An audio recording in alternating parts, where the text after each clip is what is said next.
नमस्कार दोस्तों, स्वागत है आपका अपने YouTube channel the Bunty traveller में। आज हम आए हैं दिल्ली में स्थित मालचा महल में, जो कि चाणक्यपुरी में है और चाणक्यपुरी के जंगलों में है।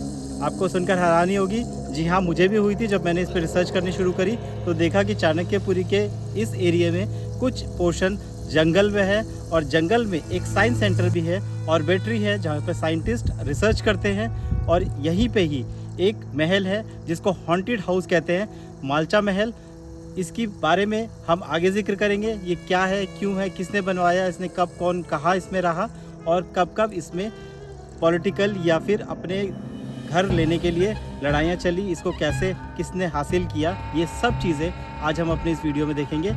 मेरे पीछे अगर आप देख रहे होंगे तो ये मालचा महल ही है जो मेरे पीछे इस वक्त आप स्क्रीन पे देख रहे हैं और इसी को आज हम एक्सप्लोर करने आए हैं। तो चलिए आज एक्सप्लोर करते हैं मालचा महल को।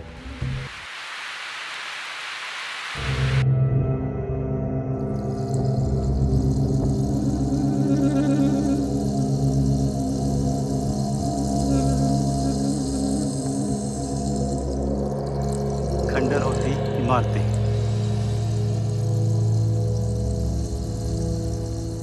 ये इसरो सर्विस सेंटर है जो अभी आप स्क्रीन के सामने देख रहे हैं, डिश भी लगी हुई है और ठीक इसके साथ में ये एक खंडर होती इमारत जिसको विलायत महल भी कहते हैं। 1325 में इसको बनवाया गया था फिरोज शाह तुगलक के द्वारा। इसको एक शिकार हाउस की तरह बनाया गया था। वो यहाँ के रहते थे, आसपास शिकार करते थे। आसपास अभी भी जंगल है और उस वक्त और भी जंगल रहता होगा, तो यहाँ पे जानवरों का शिकार करने के लिए तो उन्होंने यहाँ पे एक रैन बसेरा टाइप एक शिकार हाउस बनाया था। उसके बाद इसको अवध के नवाब और उनके द्वारा सेल्फ क्लेम करी हुई यानी कि विलायत महल ने इस पर 1970 के दौरान इस पर अपना अधिकार जमाया।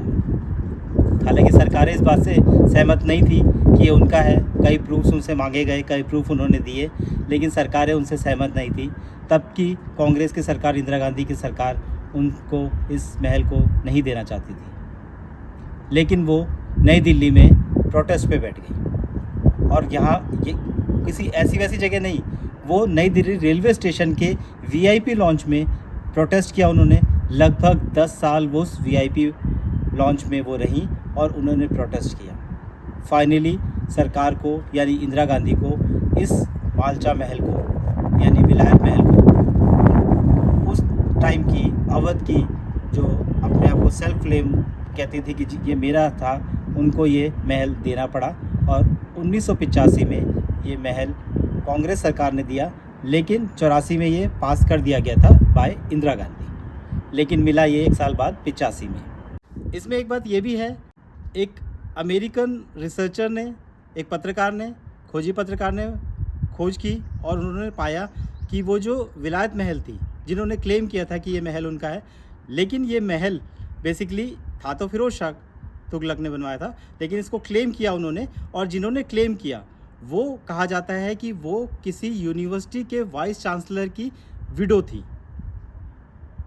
तो उन्होंने जब उनके पास कुछ नहीं रहा तो उन्होंने इसको अपना महल को क्लेम किया। अब कितनी सच्चाई है कितनी नहीं ये तो बाद में पता लगेगा, क्योंकि उस चांसलर के बेटे यानी इनके जो बड़े बेटे थे इनकी वाइफ के, इनके, तो वो US में रहते थे और उनके थ्रू उस पत्रकार को पता लगा कि ये जो क्लेम है वो फर्जी क्लेम है।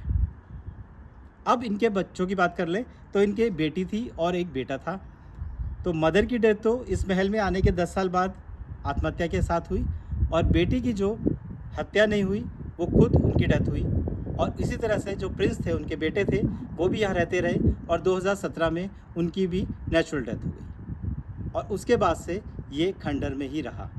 हालांकि पहले उनके प्रिजर्व की हुई चीज़ें, उनके बर्तन, उनकी चीज़ें, बहुत सारी चीज़ें यहाँ पड़ी थी, लेकिन अब यहाँ पे कुछ नहीं है। यहाँ साफ़ सफाई है।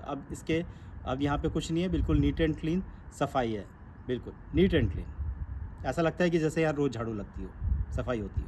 ये महल एकदम खाली पड़ा हुआ है, इसकी मेंटेनेंस नहीं है, इसको कोई मेंटेन नहीं कर रहा। आर्कियोलॉजिकल सर्वे ऑफ इंडिया को ये कहा जा चुका है, कुछ इंस्टीट्यूट्स ने लेटर लिख चुके हैं कि वो इसको टेक ओवर कर लें, लेकिन अभी तक उन्होंने इस पर कोई डिसीज़न नहीं लिया और इसकी हालत ख़राब होती जा रही है। लेकिन मैंने अभी देखा इसको चलते चलते, मैं आपको दिखाऊंगा अपने वीडियो में भी, कि यहाँ पे रेनोवेशन तो थोड़ा बहुत हुआ है।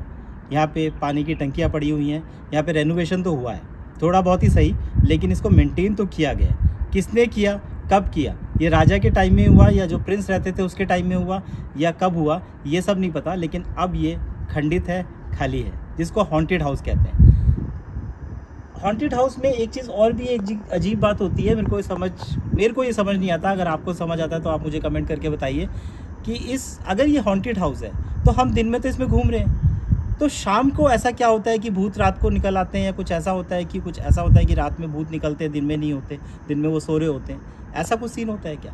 मैं अभी इसमें अंदर घूम कर आया, मैं अभी आपको दिखाऊंगा कि मैं अंदर घूम कर आया हूँ, लेकिन अंदर के शॉर्ट्स मैं आपको दिखा दूँगा।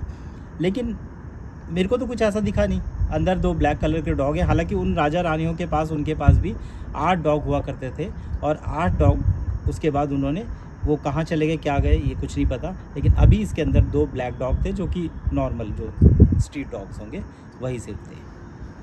दोस्तों एक चीज़ और है, अगर आप मेरे दिए गए QR कोड से आते हैं या आप मेरी दिए गई इन्फॉर्मेशन के थ्रू आते हैं, तो मैं अपना स्क्रीन पे इंस्टाग्राम का भी ID दे रहा हूँ।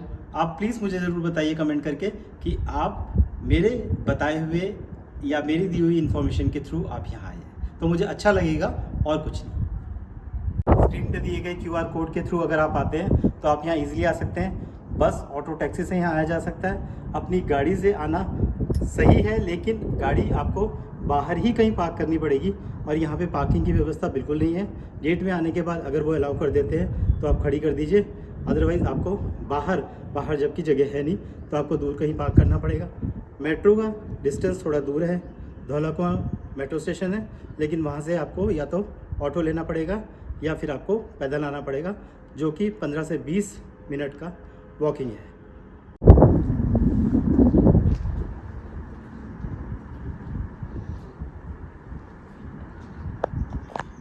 तो आज आपने हमारे साथ मालचा महल घूमा, और जिसे हॉन्टेड हाउस कहते हैं। दिन में तो मुझे यहाँ कुछ ऐसा लगा नहीं, रात का मुझे पता नहीं।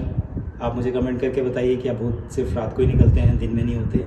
लेकिन आपको ये महल कैसा लगा, ये मेरी इन्फॉर्मेशन कैसी लगी, आपको वाकई में लगता है कि ये हॉन्टेड हाउस है, आप कमेंट करके बताइए।